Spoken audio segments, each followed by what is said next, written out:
You're listening to Limitless Leaders Podcast. Accelerate your mindset, collaboration and performance by developing limitless self-leadership, leaders, teams and organizations. Now, over to your host, Renee Giarrusso.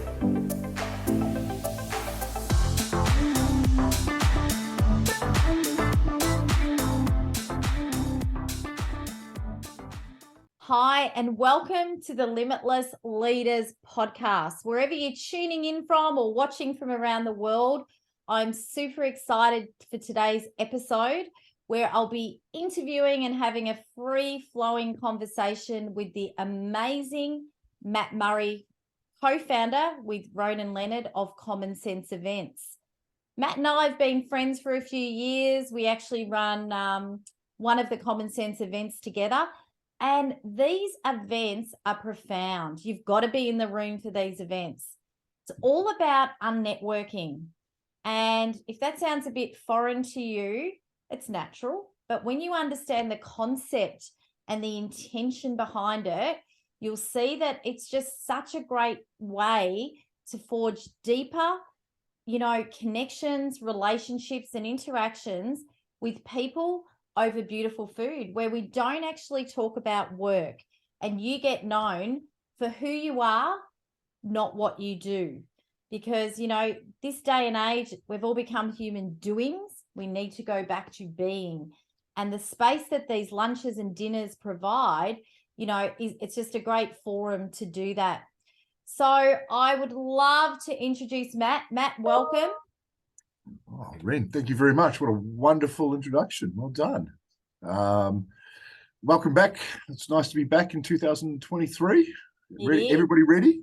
Yeah, I think so. It was a big year last year for so many people, and I know that a lot of the events that you ran was just such a beautiful sort of circuit breaker and pause from the everyday for people to connect. And I would love, Matt, to jump in and talk about how what has led you to do what you're doing today. How have you become you, and how are you continually becoming you? Again, great question. I think we need a bottle of wine and a good meal to sort this one out, but I'll try and do it short and quickly. Look, everything that's brought me to me is all the people that I've met. I really believe in connection. I'm not a great book reader. I know you are, and I know Ronan is fantastic at doing that, but I learn from people. I've always, I've got dyslexia. I'm not very, I can read, I can take it through, but it just takes me a lot longer. So what I've learned is to learn from people and talking to people. You got to remember that we're a oral language for 50,000 years was traded. We've only been reading books for a very short period of time, and language passed all the stories through. So I love learning people's stories and understanding who they are, not what they do. When you ask somebody what they do, it changes the dichotomy. It changes the relationship. I mean, if you said, look, I'm going to meet Bob and he runs a lawn mowing business, or I can meet Steve and he's the head of Google, most people would choose Steve, who's the head of Google.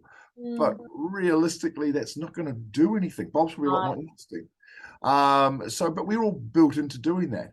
So I ran a business for 25 years, and it was very corporate, IT and telephony, quite boring. I don't think any kids or put their hand up and say, I want to be in telecommunications, and it definitely wasn't for me. I sort of fell into it, and then you start to make more money and you grow. The thing I loved was managing the people and helping them grow and getting somewhere rather than the actual phone system side of things.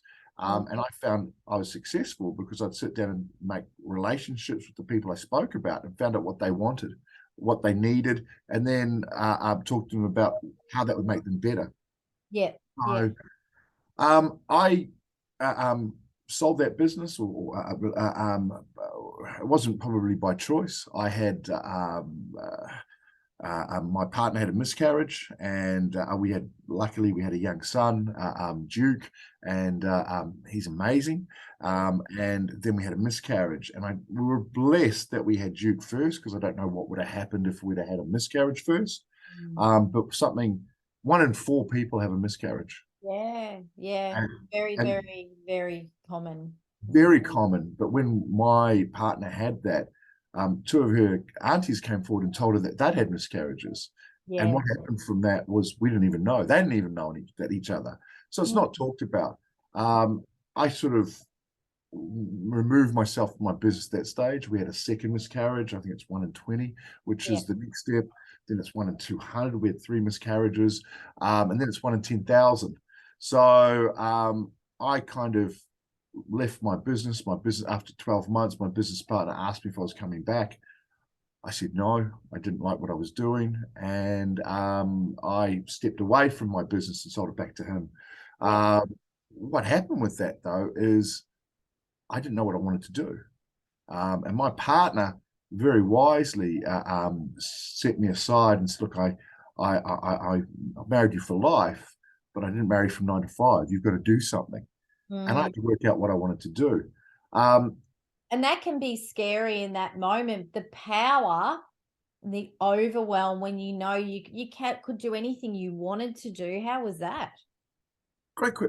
Look, I've never been asked what I wanted to do. So I started at 12 years old on a paper run, as probably we all do. And at 13, I had a lawn mowing business where I got people to go through. So I've worked all my life. And I had that mentality of scarcity where you don't leave what you're doing until you can move to the next thing. And in that, there's a lot of fear. I looked at, we take, I'll take half the cake or half the pie, not realizing that I had an oven and I could create as many pies as I wanted to. And what happened with that is I had a choice, and I'd never been thought about doing what I wanted to do. So I took a piece of paper and I wrote down all the things I didn't want. And that list was huge. And on the other side, I wrote down all the things I did want, and that was rather small and encompassed. I like to eat really good food. I like to have really good conversations. I like to storytell and learn from others' storytelling. And I like to meet interesting new people. So that list is quite small. So I had to create a job that could allow me to do that. And that's kind of what I did. I was also a bit lost. I'd never been a dad. I'm a bit older, when we had Duke and then later Axel, and I didn't know how to be a dad. So I set up a group of men that could actually help me be a better dad, that could help me be a better partner, that could help me be a better friend, because all of these things change when you've got children, and I didn't know what to do. And I was scared to repeat history. So I wanted to do that. So we pulled that together. And what happened with that was we had 7 men, then we had 12 men, then we had 50 men, and it turned into a bit of a Maltese wedding. And wasn't what I wanted. And that's when I met Ronan, who I'd been known for a little bit, and he came in and put all the structure around. The two of us are very different people, but really overlay each other's selves beautifully. You complement each other, you leverage each other's strengths because you're polar opposites. Yeah, look, there's absolutely, but if you did a Venn diagram, the things in the middle are the things that our heart and our abundance and our love work really well. But outside of those things, we achieve greatness before it. But the big thing the greatest reason that Ronan and I work is we respect each other's differences and see that without each other, we wouldn't be successful. And I love you've mentioned that, because I'm a big believer. I always say leverage strengths in a team and you'll have a dream team. Don't give people the things that don't light them up, because they'll do it, they'll comply, but they won't commit. Whereas, if you're complementing each other and leveraging the things you love doing, it doesn't feel like work. It really doesn't. And the big thing is, in my previous business, we really chose staff members that were different, that they loved what they do. And we had a whole bunch of very different styles of people. And because of that, the differences were successful because we came together and made something amazing. But I see a lot of people try and find people that are just like them. They want a copy of themselves.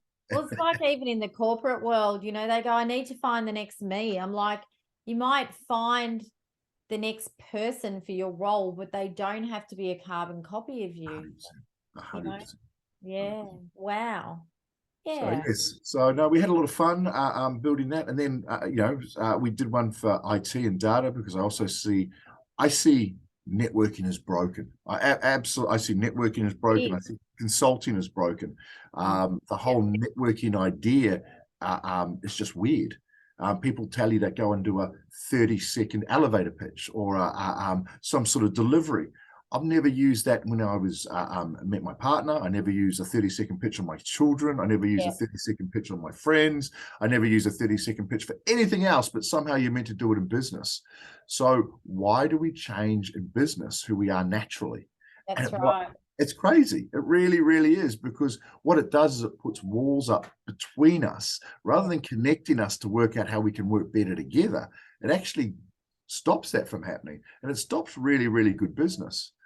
So one of the rules that we have at CommonSense when you come to an event of ours is you can't talk work. Now, about 70% of people say, well, if I can't talk work, why would I come?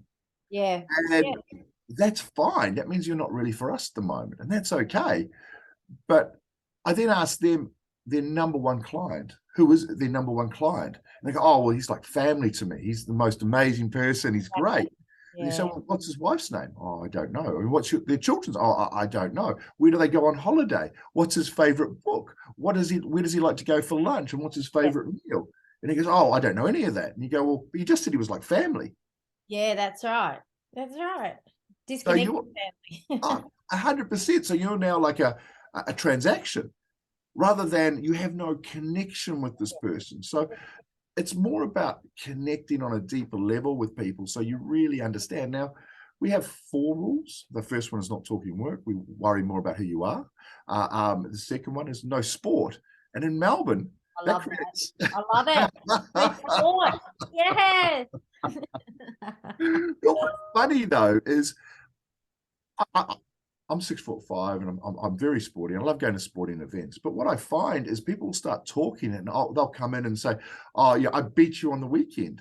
I go, great, you beat me on the weekend. Did you play in the match? And they go, no. I go, did you go to the match? No. It becomes their identity, Matt. We've talked about this. Sometimes it's great to have passions. You know, my mantra in life is do and be what lights you up. Yeah. You know who energizes you and what energizes you. What's your flame? Absolutely. Eliminate your drain, right? I get it. But I think it's almost a facade. It's almost a strategy for people not to get to the heart of who they are, because it's this, you know, we beat you in sport, or there's no there's no ownership. Absolutely. And, you know, obviously I've been to the women and men's event where we have 10 men, 10 women, wham, from a diverse array of industries, which is really cool. And it is at the start, you know, people go, hi, but I love the fact that, you know, there's a lot of work that goes on behind the scenes, obviously, where, you know, there's a program you use where you survey people, find out what their common interests are, you know, what their heart work is for them, who they are, and then sit people that have those common interests together. Well, look, the big thing is most people I resonate with are introverted. I align with introverted extrovert. You know, I actually, when you meet me, I've got lots of energy when I'm there for sure, but to get me to that room, I find it difficult. So there's an introversion side to get there. When I'm there, I make the best of it, but then afterwards, I feel like I've burnt myself out. So I don't meet people easily. Once I've got a connection, I make that. So we looked at that and we said, most people that come to a room don't feel comfortable. So we ask you to fill in a survey of sort of 10 questions. And it's like, what books do you read? What superhero you are? A whole bunch of person. Yeah, crazy questions. But what they do is allow you to connect in a different way. The second time you come, we ask you another 10 questions. By the third time, we've got a pretty good understanding of who you are and can really introduce you to people that you're going to connect with. When that happens, people walk away. Most people walk to a networking thing like a job. People go to our events and walk away. And our actual promise is, if you don't walk away with more joy and happiness from an event that we've done, we'll refund you, right? Because it's about that connection with like-minded people. And we try and make you, we put you next to someone who's got very similar ages of children or tasks or areas. Something that in common, and they say the number one way to connect or build rapport with someone is to find one thing you have in common and give it 100% focus, right? Absolutely. And we've had people that have just spoken to one person for an hour and a half. Yeah. The biggest thing that we get from people when we ask them for feedback at the end of how it went, they say, oh, well, I would have liked to have moved. And you go, okay, so did you not like the person that you're sitting next to on the left? They go, no, I had a 40-minute conversation with them. What about the person on your right? And they go, I had a 40-minute conversation with them. And I said, well, and the person across the table, I had a great conversation. So you're wanting to move to meet more people, but you had more depth in those three conversations. About quality, not quantity. 100%. Goes against how we're wired in this society. I know in America is the same, and in Australia. Absolutely. Yeah. So by the time somebody comes to a third event, they're not asking that because they've changed their way. And that's because we're so used to going through as many things as we can do. And that's why collaboration is the lowest in Australia and the OECD countries. We're the lowest because we don't stop to actually look at building trust. Collaboration is all about trust. Trust is built by knowing the person and understanding what makes that person tick, not a transaction. It comes from abundance. So when you do that, we've got guys now that catch up and go to each other's charities or been to each other's bar mitzvahs or gone to each other's birthdays or helped out and supported each other in a way that they wouldn't have done with anybody that they just did business with. Now, what happens with that is business grows from that. And a lot of business is done now inside the group because it's for 2 hours that you don't talk work, you talk people. It's not to say you can't catch up for a coffee outside with people you really have now a connection with. And then you grow that business and then you come out and catch up with a friend again. Yeah. So, look, one of the things I love doing with when you and I sat down and you sort of said, look, why don't we put something together? And we looked at it. There's so many fantastic women's events that are out there, and we've got a fantastic men's event, and it works brilliantly. Yeah. But there was nothing that we could see that brought each other together equally, where men and women could actually have a conversation. I believe that the media and government use everything to try and divide us. They look for ways to actually make us. I have some amazing conversations with you all the time, and I've got a number of fantastic girlfriends. In fact, the rules of common sense are based around my conversation with my girlfriends. They don't talk work to me. They don't talk sport to me.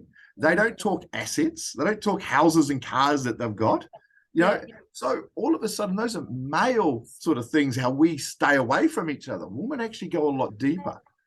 And there's more of you're spot on. And I think it's amazing what you and Ronan have built out. And I know, how much work goes on. It's easy to rock up to a lunch or dinner and go, I'm sitting next to, wow, I get along with them. There's a lot that goes on behind it. And obviously you've got the master classes that back that up.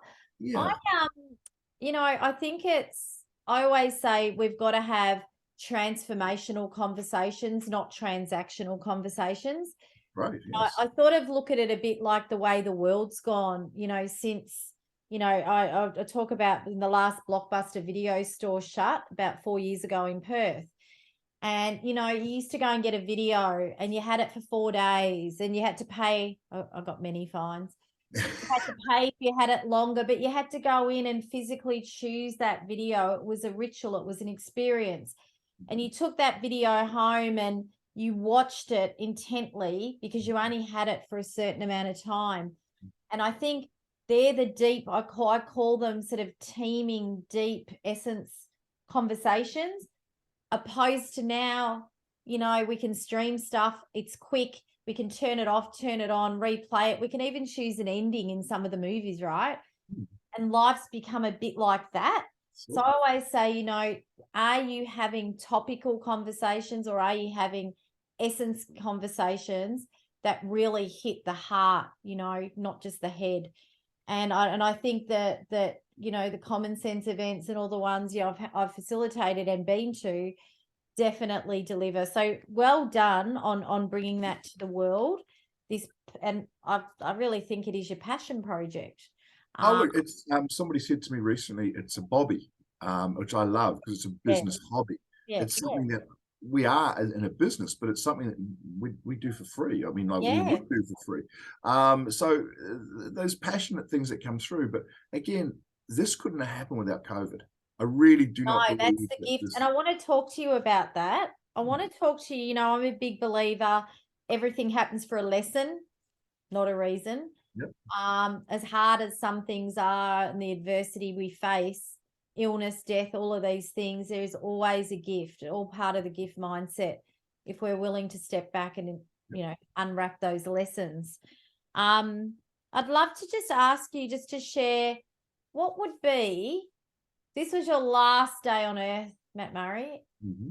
Someone said to you, what has been the biggest gift or lesson in this life for you?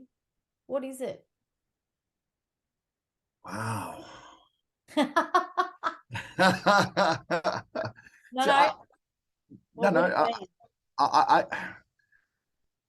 It really would be, and it's a little cliche, I guess, but I've got young kids. I've got a 4 and a 7-year-old, and they have both annoyed me on a level I cannot get, but also given me more love than I've ever received in my life. So,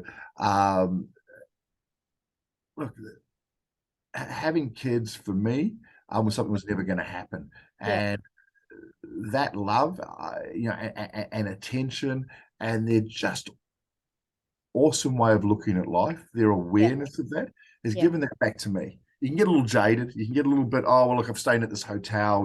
It's got a swimming pool, but it's only got a king size bed. Where's my super king? You go to a hotel with a kid and they go, oh my God, I can jump on a bed. I got a TV.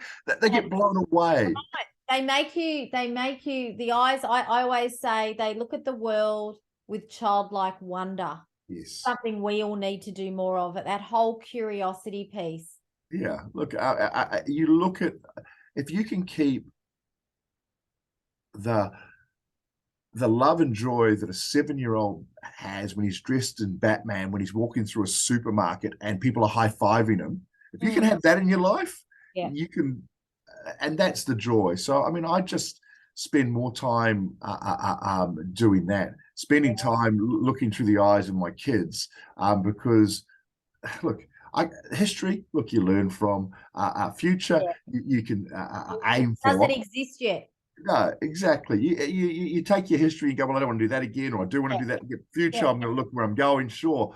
But if you're present and you see through the eyes of a 7-year-old boy, or and can keep that, then that's what I'd do. I'd want to keep that. I want to be able to spend that time and just, it's the little things, what I've done in business or what you're doing, anything else doesn't matter. Friends are fantastic. And for a long period of time, my friends were my family because I didn't have kids. But right now, I've never, ever been present. I've always been thinking of where I'm going or how do I change what happened in the past so it doesn't happen again. I move through. I've never been present. Now, for the first time, I'm really happy watching I don't want my 7-year-old to become an 8-year-old. But when he's an 8-year-old, I'm so glad he's an 8-year-old. I don't want him to grow any faster, but I'm completely, for the first time in my life. I just love that, because I always say the past is a graveyard, and the past is about learning. All we have is today, and the future may not exist. We may not wake up tomorrow. So obviously we've got to plan out, do those things, but and I, me, Matt, I'm not a still or silent person. I have, my brain, any profiling I've had done on me, I'm a 7 to 15 year future paced person. That's how far I think out. Yeah. So it's bringing it back to those beautiful little moments, or what we call little joy bubbles. Yes. So those moments of joy. I absolutely love something you've said to me before about, the most interesting people and situations happen when we put ourselves out there and say yes. Yes. Tell me about that. Look, I spent a period of time homeless, so I lived on the streets, and a lot of things were unavailable to me. You didn't have cash, you didn't have these sort of things. But what I found is joy in little things, and all of those things came from saying yes. It's so easy to say no. It's so easy not to make a decision on something or to think about it. everybody says to me life is short. I don't agree. Life is very, very long. That's why we procrastinate. That's why we say we'll do it next week. That's why we'll say we'll do it next month. I'll do it next year. I missed out this time. If COVID taught us anything, it's you've got to do it now. I'm going to go to New York on my 50th. When you were sick, you're going to do that in your 30th and your 40th and all the rest of it.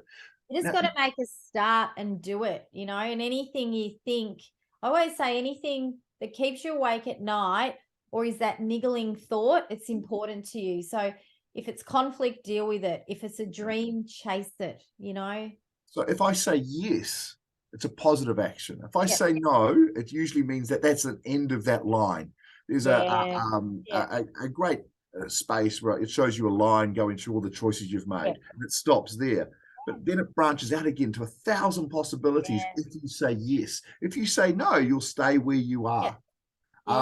And I have met some amazing people because I said yes, where other people go, I'm going home, or I'm not coming out. And all of a sudden, I've met somebody that changed my world. Even that thinking about life is short and life is long was met by saying yes to go to something where I met somebody that told me that, and that changed a lot of my perceptions. Yeah, love it. Love it. And the only time I do say no is when you're creating your no list to set boundaries.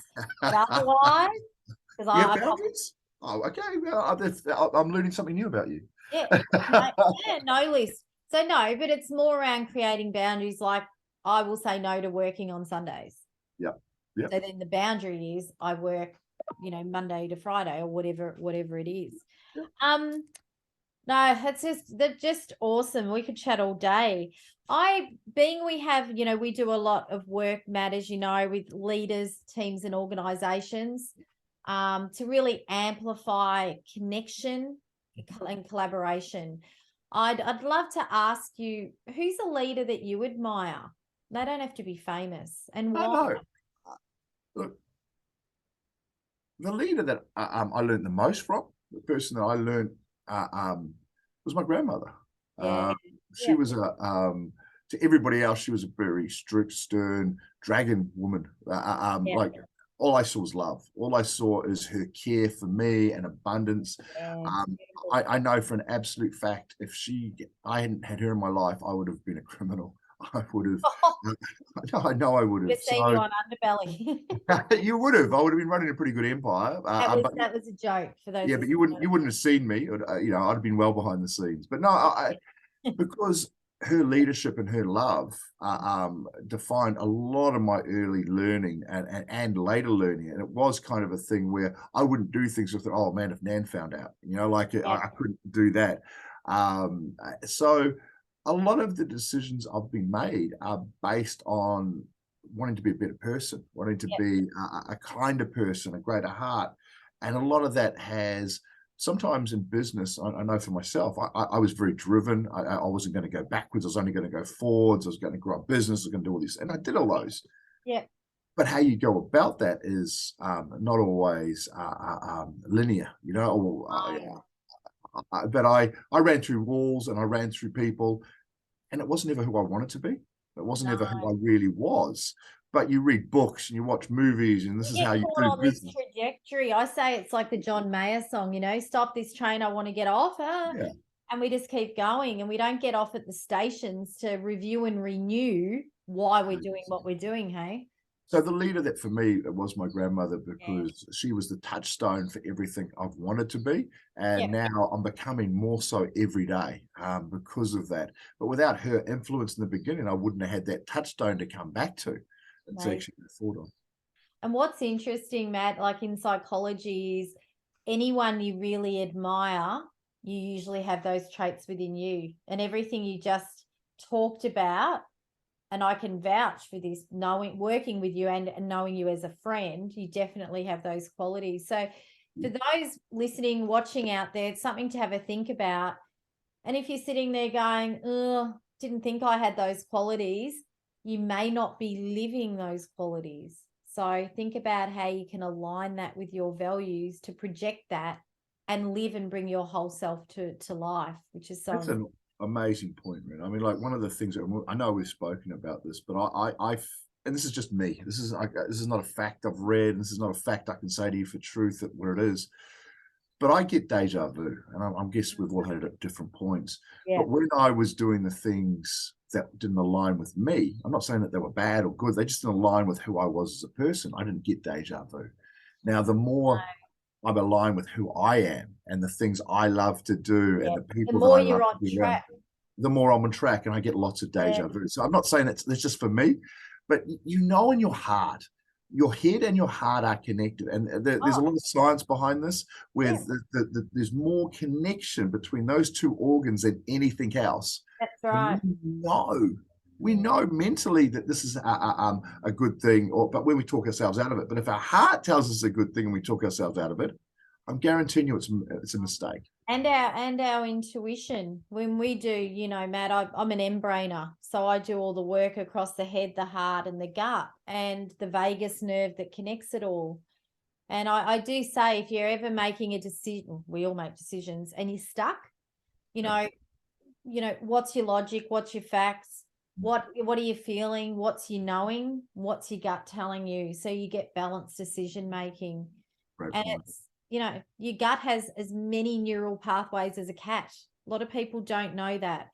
So I think, and Matt, I'm sure you'd agree, especially I know during COVID and trying to save my business, I'm high off the charts intuition. I led with my head because I just was in survival mode. And we default to that when we're busy, when we've got a lot on, we default to just logic and facts. And we don't stop and tune in. And, you know, without getting into it all, you know, the last episode of this podcast, I spoke with Sean Tucker, and that was all around, you know, the different ways we get physically affected by not using and working across those three areas. It's really interesting because you can get a little bit, and I know a lot of people in COVID did as part of it, that you get very into you. You know, you get to that. What I've found, particularly with you, Ren, and a number of other people that I've met through the CommonSense group, is because they understand me more and I've opened up more to them than I probably have to people that I've known for 20 years. They are a lot more aware of myself and call me on things and help me to see myself better. Because when you go to your head, sometimes you're in your head and you don't listen to your heart and your gut. But your friends and the people that know you, that you've opened up and trusted, come and tell you that. It shortens the process. I find too many people want to be islands. You can be. You just got to look at a bridge to all the other islands that you can come to. Right. And finding that group you can work with changes your life. It really does. It does. It does. And it's not easy. And it doesn't just happen, but when it happens, it does. If that that sounded really backwards. Well, common sense, isn't it, Red? Oh, it is. boom, boom. Yeah, look, I'd love to, you know, speaking of teams, whether you're in a small business, whether you're in a mid-tier, whether you're in a global organization, what do you think, Matt, really helps to build what the two most important things that I believe, which is connection and collaboration? What is it? Both of those come from one thing, trust. If you don't have trust, it's the same across relationships. Once you've lost trust with your partner, it's almost impossible. Once you've lost trust with your manager, it's almost impossible. Once you've lost trust with your staff, so I find that, again, your point before about using your head, a lot of people go, right, we've got to do this, but it doesn't feel right or it doesn't connect right. No. Get a lot of people that micromanage people. It's the fastest way you're going to lose people. And that's because they're doing it from their head. They're in scarcity mode, or they don't want to lose something, or they're not looking at gaining. If you want that collaboration to really work, you've got to have trust, but you've also got to believe that those people are going to do what they say they're going to do. And deliver on what they're going to do. And you can work out that Ronan is very focused on people saying what they say they've got to do. And if they don't do that, that's a major linchpin for him. Yeah. I change a little bit for me, what you say you got to do, but I want to work out what your weakness is that's going to stop you doing that. And find be aware. I always say lead with your strengths, but be aware of your weaknesses. And, you know, I always say, you know, we do a lot, Matt, on motivational intelligence. So we map not what you're good at, we map what you're good at that you enjoy. There's a big difference. And you said that at the beginning of this, and that's Yeah. really, really important, where I find a little thing that I've done in the past, I think it's good leadership. I guess everybody else works it out. But people will say, oh, I've got a sales guy will say, I've got to do all this paperwork, and it hasn't been done. And I'll talk to an engineer who says, oh, I've got to call these people up and tell them about this. I'll say, well, why don't you swap an hour of paperwork for an hour of phone calls? And they look at you like you're mad, and then they do it, and then it just becomes a thing because they're doing the thing that they love rather than the thing that they're putting off. That's right. As a manager, you can empower people to do that, because anything that you're doing, you're wanting people to look at it as part of what their idea, embedding the thought in them to actually make it their idea and to carry it through is always going to be far more powerful than you telling them to do something. We own what we commit to, what we co-create, right? It's like I always say, as children, we hate being told, as adults even more. And I had last year, I can't tell you how many times I had people go, can you come in and help us have a collaborative culture? We've got 2 hours at a conference. And I'm like, get a comedian, because you'll get more out of that. My number one tip, if you want collaboration, is simply be curious. If you create curiosity as a team, provocate, ask questions. Don't think statements. Don't go, that company's amazing. Go, what makes that company amazing? And you start getting curious together. Curiosity leads to creativity. And the byproduct of creativity together is collaboration. Absolutely. There's another thing. I find a lot of people nowadays also say, I want to be this manager, or I want to be this leader, or and I want the title. Look, stop looking for the title and actually do it. Like, I mean, if you believe that you're the tech manager, act like the tech manager, work with, and everybody else will see that, and you'll grow into that title anyway. Giving you a title is not going to help you if you're not doing the work or showing up and doing that. So also the other big thing is ask for help. A lot of people think they have to do it all themselves, or they're not going to share that information.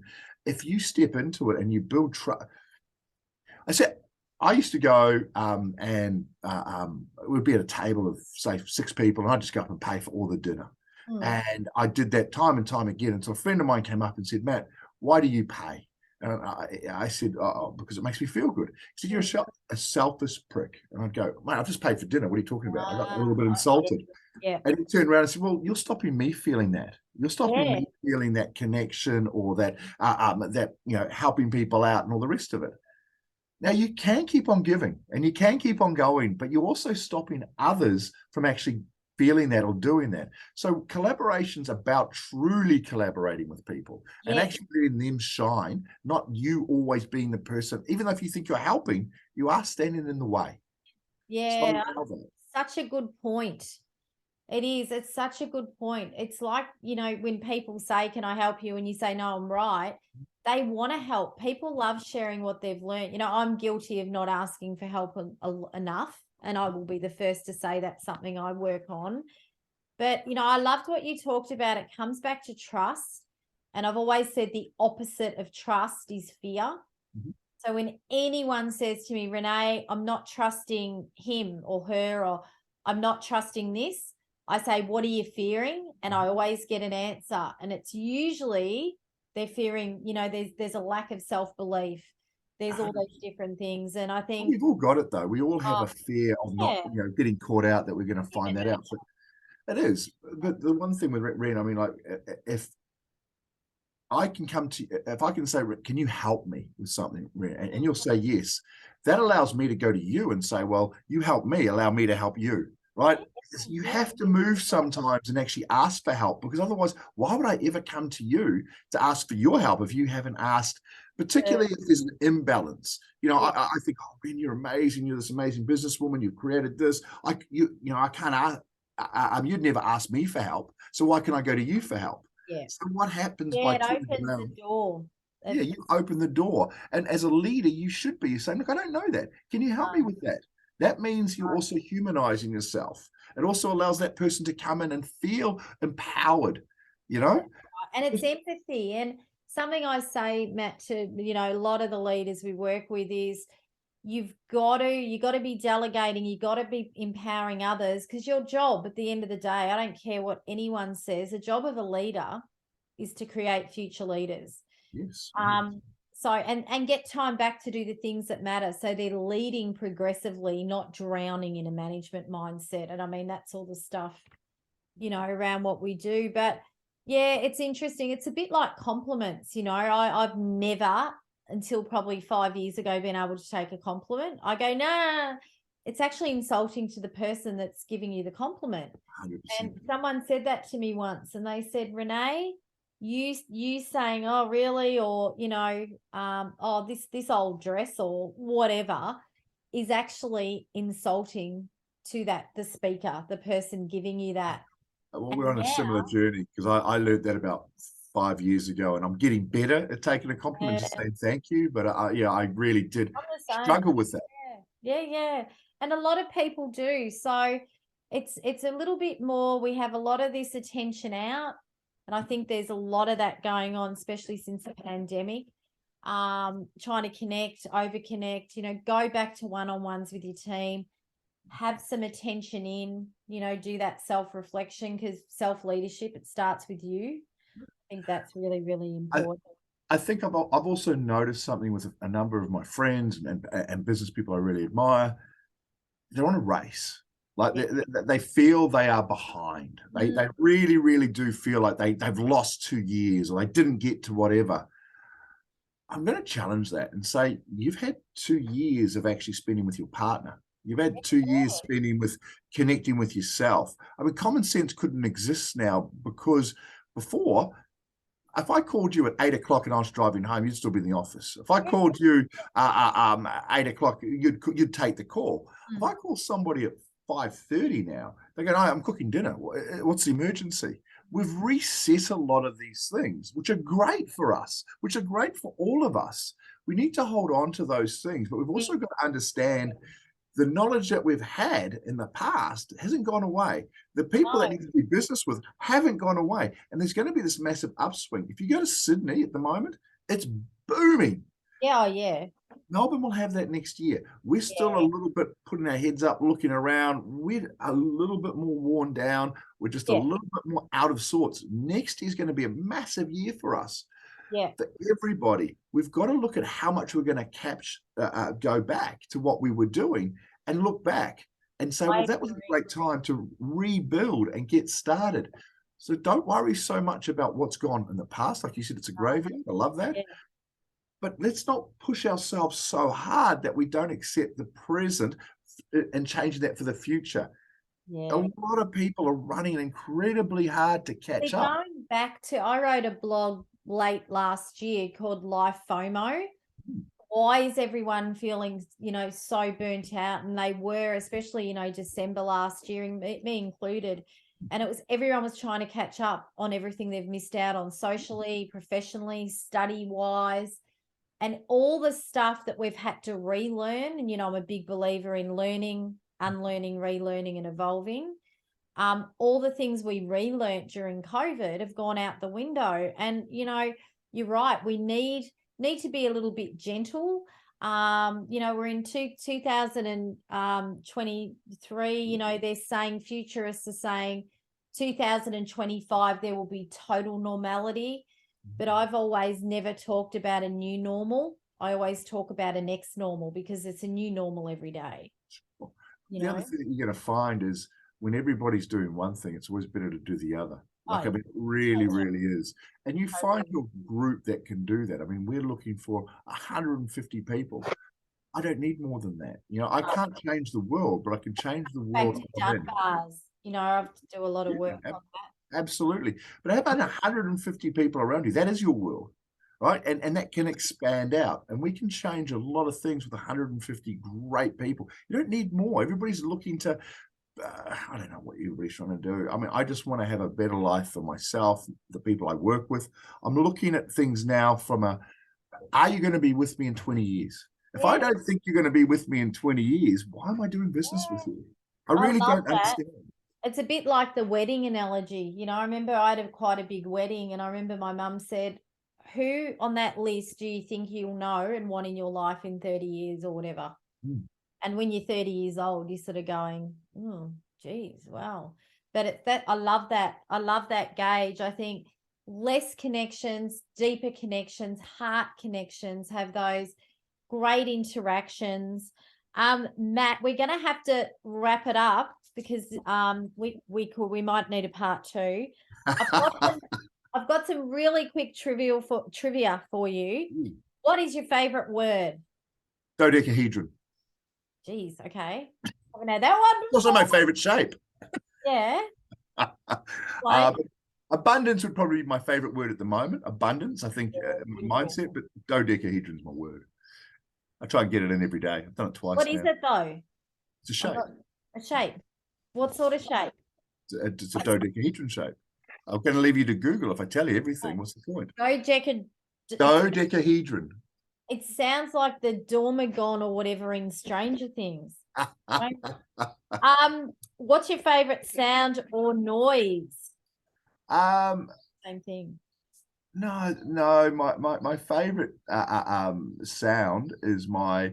I'm probably going to get killed for this, but it's actually my partner snoring. You've got a little purr.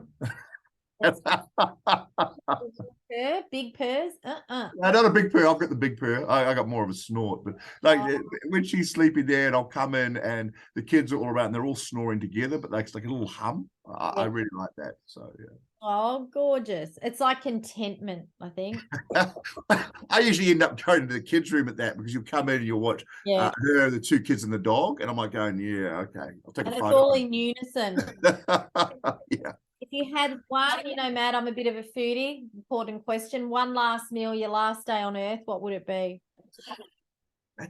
I always say, look, I'm going to say sausage and bread. Really good sausage with butter, simple. But I'd rather have a sausage and bread than a steak. Yep, something about it, isn't it? Something about it. And my last question to you: what other profession, rather than what you're doing now, would you attempt? I was asked this by a great friend and a person. She said, "What if this doesn't work? What if what I'm doing now doesn't work?" And I said, "I'd do it again. I'd do it better." I've never found anything that I'm so happy doing, and I've never been so stimulated with energy to be able to keep on waking up. Every time I wake up, I just love doing what I'm doing. So I wouldn't change right at the moment. Doing what I'm doing is my dream job, and I've never been able to say that. Yeah, and that's when and those listening, you're on purpose. I know I'm the same, Matt. I absolutely love what I do. And someone the other day said to me, Renee, you're such a workaholic. And I got quite offended. And I said, I actually am just passionate about what I do, and the potential is unlimited in what I can do and who I can touch. Yeah. And they went, oh yeah, because people put their own reference on. If they don't like their job, well, how could you like yours? But you've mentioned before Anthony Bourdain, who I'm a huge fan of, and I've always said you remind me a bit of him. You said in another life you'd love to travel, eat the best food, talk about whatever you want, be a professional cuddler and a private island caretaker.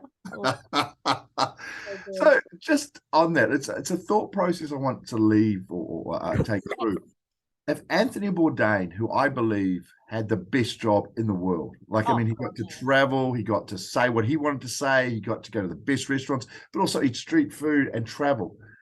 If he was so unhappy that he committed suicide, have a real look, not at what you do, but who you are and the people that you surround yourself, because that guy had, in my mind, the best life and job. And he committed suicide because he wasn't connected to people. So it doesn't matter what you do.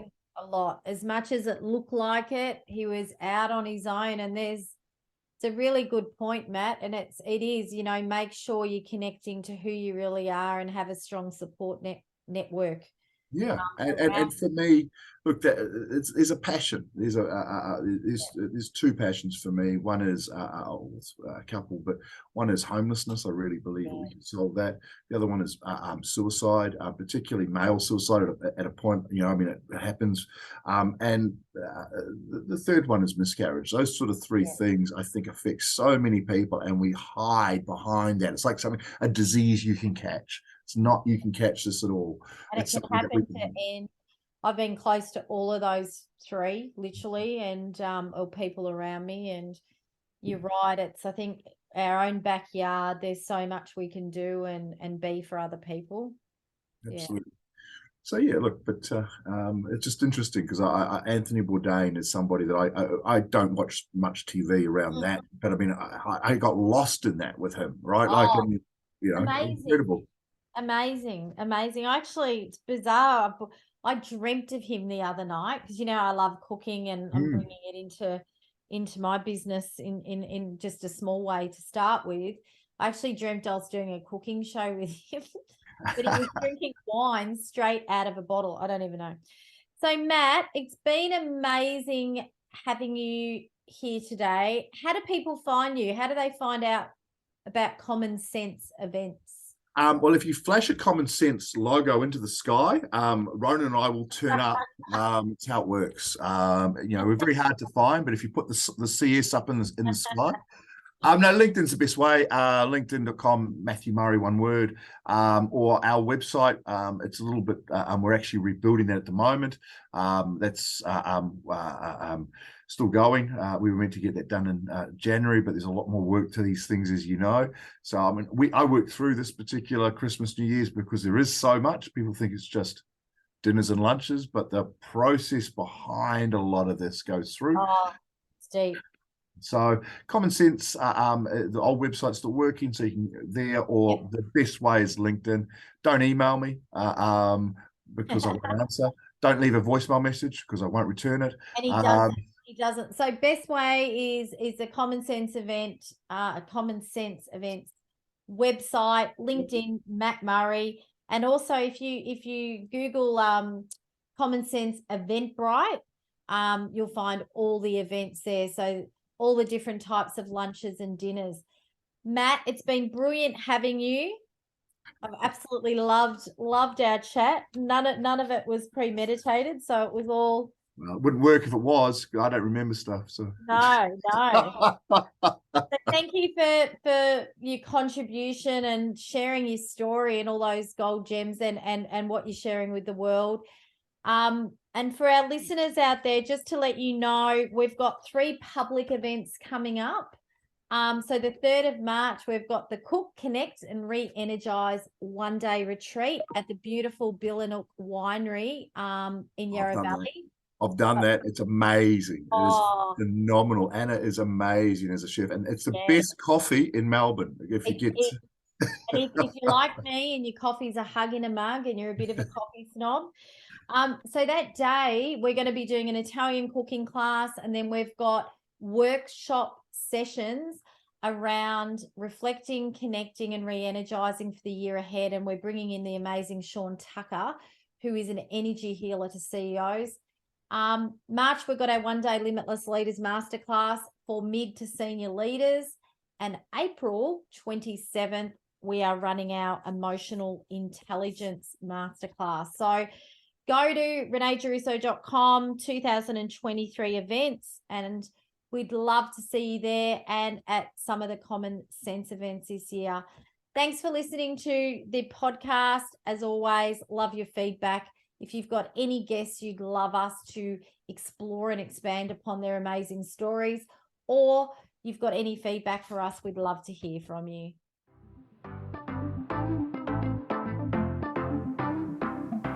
You've been listening to Limitless Leaders Podcast, leading from the inside out to develop limitless self-leadership, leaders, teams and organizations. To find out how you can accelerate your mindset, your communication, collaboration and connection to become a limitless leader, sign up for our Limitless Leaders Podcast series at www.reneegiarrusso.com/podcast series.